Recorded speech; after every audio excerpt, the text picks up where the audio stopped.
Saudara Wakil Ketua Komisi Pemberantasan Korupsi Johannes Tanak meminta maaf kepada Panglima TNI atas kekhilafan KPK tanpa koordinasi menetapkan perwira TNI sebagai tersangka korupsi. Sebelumnya, Wakil Ketua KPK Alexander Marwata menetapkan Kepala Basarnas Marsikal Madya Henry Alfiandi dan Koordinator Staf Kabasarnas Letnan Kolonel Arief Budi Cahyanto sebagai tersangka suap. Nah, ketika ada melibatkan militer, maka sipil harus menyerahkan kepada militer. Di sini ada kekeliruan kehilafan dari tim kami yang melakukan penangkapan. Oleh karena itu kami dalam rapat tadi sudah menyampaikan kepada teman-teman TNI, kiranya dapat disampaikan kepada Panglima TNI dan jajaran TNI. Atas kekhilafan ini kami mohon dapat dimaafkan, dan ke depan kami akan berupaya kerjasama yang baik antara TNI dengan KPK dan aparat penegak hukum yang lain dalam upaya penanganan pemberantasan tindak pidana korupsi. Permintaan maaf pimpinan KPK karena lembaga anti rasuah itu secara tanpa koordinasi menetapkan perwira TNI, yakni Kepala Basarnas Marsikal Madya Henry Alfiandi dan anak buahnya Letnan Kolonel Arief Budi Cahyanto sebagai tersangka suap di lingkungan Basarnas. KPK minta maaf kepada institusi TNI melalui Panglima TNI Laksamana Yudo Margono setelah Komandan Pusat Polisi Militer TNI Marsikal Muda Agung Handoko serta sejumlah pimpinan TNI di bidang hukum mendatangi gedung KPK. TNI keberatan penetapan status tersangka Marsdia Henry dan Letkol Arief tanpa koordinasi dengan TNI sebagai institusi asal kedua perwira. TNI punya aturan sendiri untuk proses hukum Marsdia Henry dan Letkol Arief. Akan diputuskan bahwa seluruhnya yang terkait pada saat OTT tersebut akan ditetapkan sebagai tersangka karena berdasarkan alat bukti yang sudah cukup.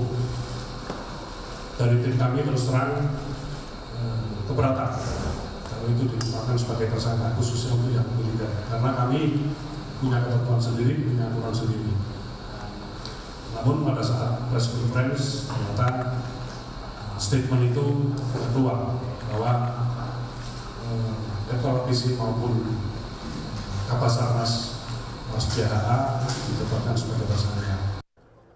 Pada Kamis, pasca operasi senyap menangkap penyuap di lingkungan Basarnas, Wakil Ketua KPK Alexander Marwata menetapkan Marsdia Henry dan Letkol Arief sebagai tersangka penerima uang total 88,3 miliar rupiah dari sejumlah vendor sebagai pelicin proyek di Basarnas dalam kurun 2021 hingga 2023. Diduga HA bersama dan melalui ABC mendapatkan nilai suap dari beberapa proyek di Basarnas tahun 2021 hingga 2023 sejumlah sekitar 88,3 miliar dari berbagai vendor pemenang proyek, dan hal ini akan didalami lebih lanjut oleh tim gabungan penyidik KPK bersama dengan tim penyidik Puspom Mabes TNI. Selain itu, ada 3 pihak swasta yang jadi tersangka saat penangkapan 11 orang di Jakarta dan Bekasi dalam kasus suap di Basarnas. Sebetulnya, KPK dan TNI memang sudah punya perjanjian tertulis pada 2005 yang diteken oleh Panglima TNI saat itu, Jenderal Endiartono Sutarto dan Ketua KPK Taufikur Rahman Ruki. Ada 6 poin dalam Memorandum of Understanding kedua lembaga soal korupsi yang melibatkan anggota TNI. Terutama dalam poin 3, 4, 5, dan 6, ada kesepakatan bahwa KPK berkoordinasi dengan TNI dalam laporan gratifikasi. Di poin keempat, koordinasi juga dilakukan dalam pengendalian penyidikan, kasus yang melibatkan peradilan militer. Selanjutnya, KPK dan TNI saling memberi informasi dan data dalam kasus korupsi melibatkan prajurit TNI. Dan KPK juga bisa meminta bantuan TNI untuk penyelidikan kasus korupsi. Berdasarkan perjanjian inilah, maka TNI merasa keberatan karena KPK tanpa koordinasi menetapkan Kepala Basarnas dan anak buahnya sebagai tersangka.